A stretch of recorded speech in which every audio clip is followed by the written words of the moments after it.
Okay guys, so we're going to have a look at the effective interest rate.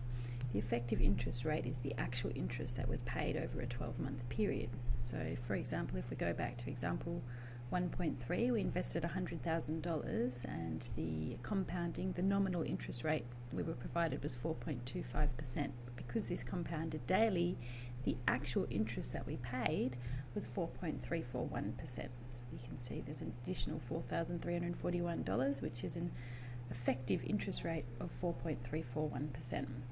And so we can actually calculate this. So if, for example, 1.5, it says calculate the effective interest rate if the nominal rate is 4.25% per annum compounded daily.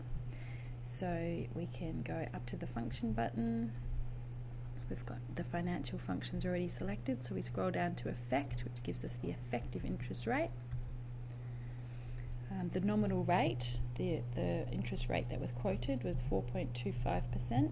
Don't forget to include the percent side. And then this is the number of compounding periods per year.